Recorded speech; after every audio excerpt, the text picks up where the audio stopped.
I was on the ABC News show Impact's Nightline. Does a super fake expose the fact that the bag should not at all cost $2,000, $5,000, $10,000? The one about the super fake bags. I'm excited, yes, but it wasn't the story that it was supposed to be. So if you want to know what it was supposed to be, stay tuned. So I was contacted by the producers regarding two videos that I had published last year. One was about the rich ladies buying fake bags, and the other one was my commentary to an article written by Amy Wang called The Rise of Super Fake. Both of these videos were big hits for me, and it definitely ruffled some feathers in the luxury community. And really, I uncovered what people's attitudes were about handbags, which is very bizarre. I mean, it's handbags. It's not cancer treatment. It's not life or death. It's like, do you want to spend $300 on a bag or $3,000? And the whole mindset and judgment and attitude that comes within that, but that's a whole nother Oprah. You can catch those videos if you want to. So anyhow, the producers of Impact Nightline, they wanted to talk about this particular video about how super fakes have become so popular and almost undetectable. Okay, so it was going to be like an introspective piece about why people, especially the younger generation, are now buying super fakes and just okay with it. And does this expose that the luxury brands don't have to charge thousands of dollars for bags? A study from Michigan State University says counterfeiters are normalizing the stigma of owning counterfeits, in part by using influencers to peddle their products. As we were talking, we were getting to the fact that does this expose that the materials are exactly the same, that there really is no exclusivity when it comes to dealing with an authentic luxury brand? Are they really just ripping people off? But also there's not much defined about the transparency in the luxury industry themselves. So in my video, I had mentioned that luxury corporations, they exist to make a profit. For any corporation to make a profit, it's not really a secret that they have to engage in some kind of shady process, deception practices to make that profit. They often undercut the laborers involved. These large corporations that are often running all of the businesses, how much do they contribute to unfair practices, unfair labor laws, exploiting workers in their supply chain? Most manufacturers subcontract. Once they start subcontracting, they don't actually pay attention to how those contractors are paying their workers. Luxury retailers have fooled you into thinking there are small batch products made by artisans. No, don't believe it, you guys. These goods are mass-produced in factories, just like your Nike tennis shoes, okay? So this was the discussion that I had with the producers. They just couldn't find concrete evidence that one was better than the other. These producers, when they called me and we had talked several times, they were trying to develop a story. They just couldn't figure out what. So the war broke out and, more important things in life happened than handbags. So they contacted me months later and said, we just need your permission. We're going to feature your videos in our discussion. So I was cool with that. And I didn't know what the story was going to be. And they really just said, we are just giving the info to the writers and we have no control what they say or how they put the story after that or how you're going to perceive. And I watched the show. The show started mostly about the rise of super fakes in social media. So they were showing me and TikTokers opening what we call dupes or replicas. And there's even a clip of me saying, should they be worth $5,000? Should they be worth $10,000? Because in my opinion, they shouldn't. Should not at all cost $2,000, $5,000, $10,000. And they even took the journalist to Fashion File, and she could not successfully identify a fake bag from an authentic bag from the retailer. So we have another Louis Vuitton style, two identical bags. I'll say this one is real. This one is the genuine counterfeit. You're 2 for 2, Janae.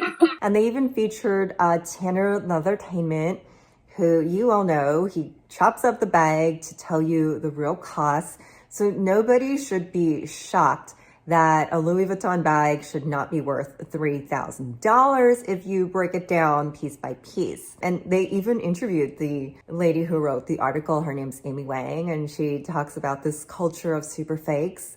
It could have been a really interesting piece. Companies that handle resale are going to buyers and saying, if you buy a fake thing, you're participating in something really shadowy and kind of shaming them out of it.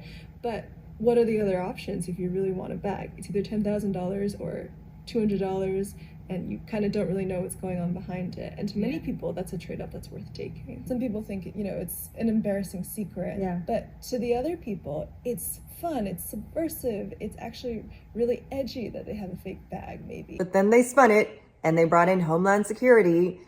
Officials say weapons from the 2015 terror attack on French magazine Charlie Hebdo was financed in part by fake Nike sneakers. So several years have passed by now.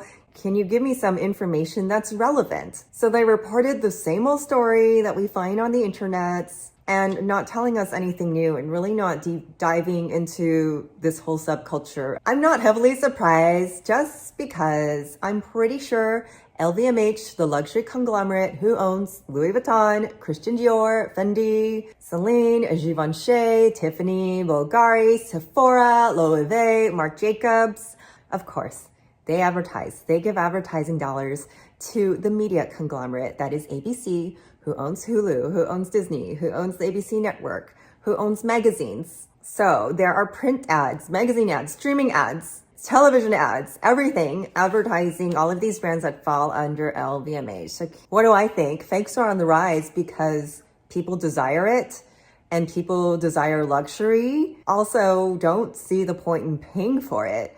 And when you see there's an alternative that you can get your hands on this thing that has perceived value, but pay less, why wouldn't you do it?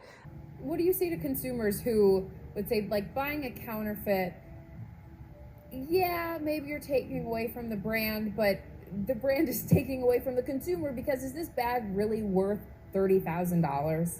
And honestly, the want for material things, whether it is a super fake or the real deal, the whole culture of it just perpetuates each other. I mean, super fakes wouldn't really exist if the luxury houses didn't charge so much. It's all a money grab from both sides. You can pay $300 or you can pay $3,000. It's up to you. I found this video about how one of the leather factories that luxury houses use were abusing their workers. And I will get into that in a whole other video. But what I did want to see with this HULU impact was more transparency in where the money is going. So don't be surprised if Louis Vuitton and Christian Dior and all of the others of the sort use very many different factories. They have to keep up with the demand. The fact that anybody thinks these are small design houses, when you see a Louis Vuitton in every single mall in California, at least, with lines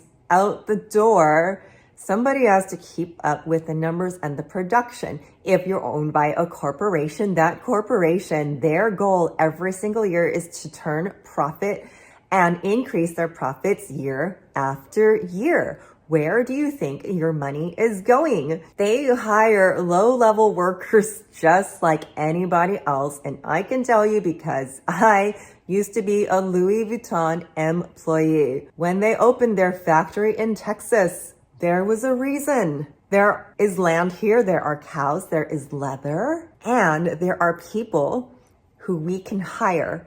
People who don't have any prior experience making handbags. We can train them, we can pay them very little and train them to make handbags the Louis Vuitton way. That is how they want it. Most corporations are not interested in paying top dollar for the best of the best when it comes to skilled labor.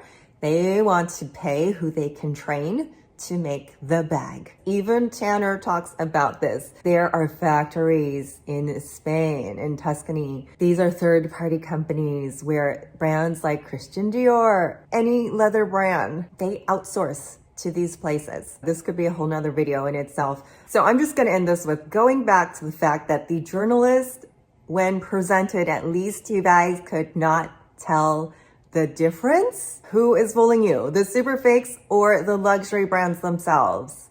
Anyways, that was the story that it should have been. And thank you for tuning in and watching my video. Don't forget to like and subscribe, and I will see you guys soon. Bye.